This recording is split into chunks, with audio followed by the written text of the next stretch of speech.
Eu tinha uma barba pequena aqui, irmãos. Já vi os hindus? Então, era assim. O cabelo era assim. Graças a Deus, quando Deus chama para entrar na arca, tem lá Noé que começa a podar, né, pastor? Começa a arrancar tudo. E sabe isso que Deus quer fazer na vida de vocês? Se você entrou aqui dentro, sabe de uma coisa? Deus quer mudar a sua história.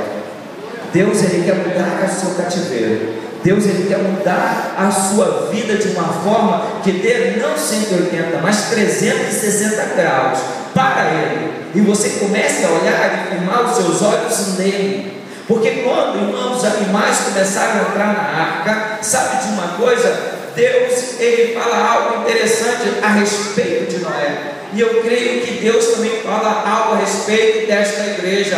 Homem justo, homem que está íntegro na minha presença. Então eu vejo que vocês são assim. Amém, igreja? Amém. Porque para estar, irmãos, nesta igreja, você recebeu um chamado de Deus. E nesse chamado de Deus é para que Deus venha fazer a purificação, venha fazer com que você entenda o propósito para o qual você nasceu. Você muitas vezes pode pensar que você nasceu para ser um grande empresário. Você muitas vezes pode pensar que nasceu para ser um grande locutor, ou talvez alguém famoso. Irmãos, você pode ser até famoso, mas seja conhecido primeiramente por Jesus. Seja conhecido primeiramente por Deus.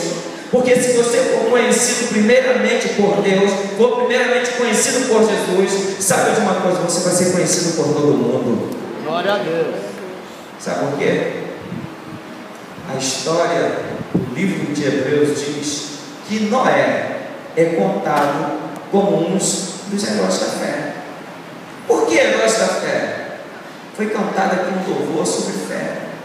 Irmãos, a fé é algo tão tremendo que é capaz de levar você a dimensionar aquilo que os seus olhos não são capazes de ver. Eu já vejo aqui essa igreja totalmente com os ares, né, fresquinho. Quando eu vier aqui, daqui a alguns anos, né, nós vamos entrar aqui, vamos estar até pedindo, pastor, um pouquinho, que está muito frio. Vocês creem nisso? Porque, irmãos, você não precisa ver, né? Você não precisa ver para crer. Porque Jesus, Ele disse: bem-aventurado aqueles que creu e não viu. Diferente do povo japonês, pastor. Ele só consegue crer se ver. Se ele não vê, ele não crê. Interessante que tem muitos brasileiros que estão indo para lá, estão perdendo a fé. Porque eles estão passando a esperar as coisas acontecer para crer. Eu estava conversando com um pastor e junto com a pastora. Nós estamos numa cidade. Essa cidade se chama Hamamatsu, num estado chamado Shizuoka. E lá está previsto o maior tsunami que o Japão espera. Se acontecer, 3 estados vão afundar. E eu estou no meio deles. Mas sabe de uma coisa? Eu creio que até que a obra do Senhor seja cumprida, aquela nação, aquele estado, esses 3 estados vai ficar de pé. Você vai isso? Porque, irmãos, são milhões de almas descendo a sepultura sem conhecer a Cristo. E é isso que Deus está falando no tempo de Noé. Mas a aliança firmada é que te faz locomover-se para frente. Porque quando Deus fala que não era um homem íntegro e justo, Deus dá um sinal para Noé após o dilúvio, o arco. Você fez uma aliança com Deus, amém? Amém. Você fez uma aliança com Deus, amém? Amém. Porque quem aceita Jesus tem que fazer uma aliança com Deus. Jesus disse assim: aquele que não bebe e não come da minha carne, não tem parte de mim. Porque o sangue representa uma nova aliança. E se você ainda, o pastor não me falou nada, mas se você ainda não faz parte da ceia, eu acho que você precisa renovar a sua aliança. E existem certas condições que você não pode tomar a ceia. Porque a ceia, ela serve para a salvação. Mas o apóstolo Paulo, escrevendo ali aos Coríntios, ele fala algo interessantíssimo: examine esse homem a si mesmo e depois coma. Mas sabe, muitas vezes as pessoas que deixaram o caminho de Cristo, muitas pessoas que falam assim: eu ainda não estou preparado para isso, mas no entanto creio na salvação. Se Cristo vier agora, como é que fica a sua aliança com Ele? A aliança, irmãos, que Deus faz são eternas. A aliança que Deus descreve, ela é infinita. Por isso que uma aliança você não consegue identificar nem o começo e nem o fim. E é por isso que Deus diz que o teu sangue é uma nova aliança. Porque Ele começou na cruz do Calvário e vai terminar aquilo que não termina na eternidade. Porque se é eternidade, não tem fim. E é isso que Deus diz. Então é necessário você tomar uma atitude. Talvez você fica muitas vezes preocupado com o que as pessoas vão achar da sua atitude em você firmar uma aliança com Deus. Mas eu digo para você uma coisa: que a aliança que Deus firmou contigo, ela está descrita em todos os evangelhos. Ali, quando Cristo expira e diz que estava consumado, dando para você uma oportunidade de ter a eternidade e viver feliz nessa terra. Irmãos, Cristo não me chamou para que você sofresse. Cristo, Ele lhe deu um lugar de garantia. Foi quando Deus fez aliança com Noé. E quando Deus fez aliança com a nossa vida, no tempo que nós estamos vivendo. E nessa aliança, irmãos, é necessário você fazer parte da ceia. Eu creio que tem muitas pessoas aqui que ainda não tomam a ceia. Eu creio que tem pessoas aqui, porque senão o Espírito Santo não me levaria a falar isso. E eu falo: pastor, não era isso que eu ia pregar, tá? Então, claro, com o Espírito. Pessoas aqui dentro que louvam o Senhor. Pessoas aqui dentro que participam do culto. Mas na hora da ceia, não toma a ceia. E um detalhe muito interessante: pessoas que estão aqui dentro. Quando que é a ceia, pastor? Primeiro domingo, né? Então é igual a nós. Eu não sei como é que está a tua vida, mas Deus diz para mim algo. Vai haver a Santa Ceia. Você pode até examinar-se a você e ver que você falhou ou alguma coisa aconteceu, mas a Bíblia relata claramente para mim o que o apóstolo Paulo diz: examine-se o homem a si mesmo, vírgula, então coma e beba. Ele não disse para mim não comer nem beber. Eu sei que tem o estatuto da igreja, tem o dia da igreja. Sabe quando você deixa de tomar a ceia? Quando você não reconhece a sua necessidade de pedir perdão ou de perdoar.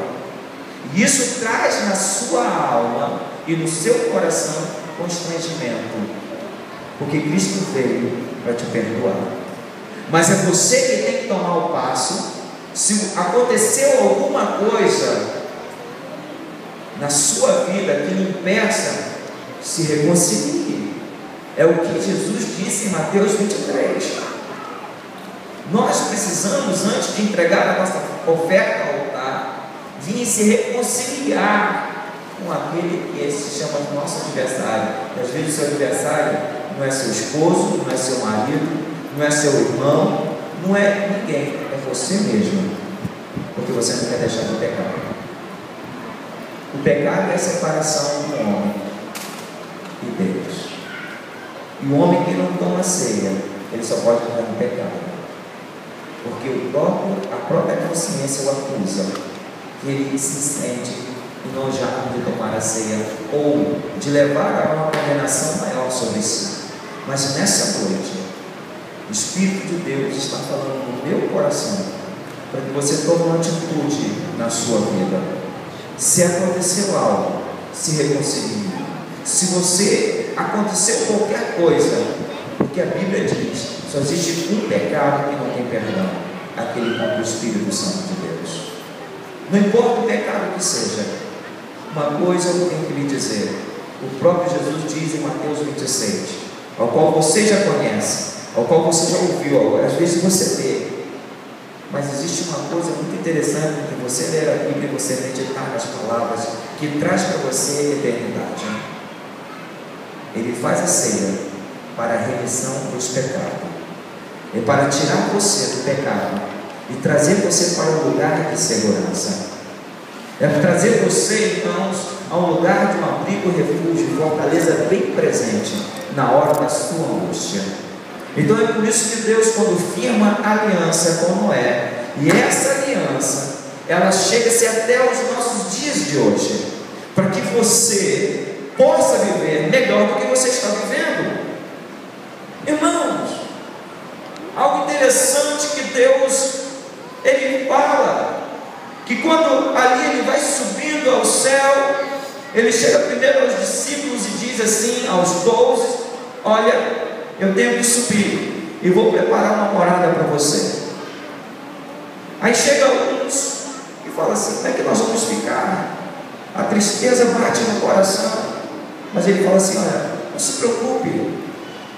Como não me preocupar? Há tantas lutas no dia a dia, há tantas adversidades que nós passamos, há tantas coisas, irmãos, porque existe uma coisa interessante entre o ideal que você quer viver e a realidade que você está vivendo no seu dia a dia. Essa é a grande diferença. Porque o ideal seria, irmãos, você sair por essa porta agora, levando a palavra eternizada no teu coração, e isso fazer a diferença lá fora. Mas lá fora existe um mundo que é diferente desse que você está vivendo aqui agora. Essa é a realidade. E essa realidade muitas vezes não é o ideal que você está vivendo. Mas Deus quer mudar isso. Ele quer fazer com que o ideal seja o real que você vive, e o real seja o ideal para você viver. Mas para isso, irmãos, é necessário você estar aonde? Num lugar seguro, na aliança firmada. E a aliança que Deus fez com Noé, fez tudo isso para ele. Por quê? Irmãos, 40 dias dentro de um barco. Imagine agora você escutando os animais, tudo lá, aquelas coisas, mas irmãos, diz que tudo foi bem organizado. Sabe o que é isso? Aonde Deus está, tudo é bem organizado. E é por isso que o pastor disse que aqui tem um espírito de excelência. Amém, igreja? Amém. Mas o pastor disse algo que me chamou a atenção. Eu levo isso no meu coração para 26 mil quilômetros de viagem. A excelência não tem que ficar só aqui dentro. A excelência tem que te acompanhar lá na sua casa. Glória a Deus. Aleluia. Porque aqui dentro, irmãos, eu não vim só para a igreja. Eu só não vim só para a igreja. Eu não posso sair daqui e o Espírito Santo não vai lá fora. O Senhor me perdoe. Mas eu tenho que entregar tudo que Deus está mandando me dizer. Ser crente aqui dentro é fácil. Estar no lugar de abrigo aqui é fácil. Mas quem é você lá dentro da sua casa? Quem é você com a sua esposa? Quem é você com o seu marido? Quem são os pais com os filhos? Quem são os filhos com os pais? A excelência, ela começa aqui, vai até a tua casa e volta. Isso é a verdade. A excelência, irmãos, de servir a Deus, não é simplesmente você estar aqui adorando a Deus, louva, recebe a palavra, mas algo acontece.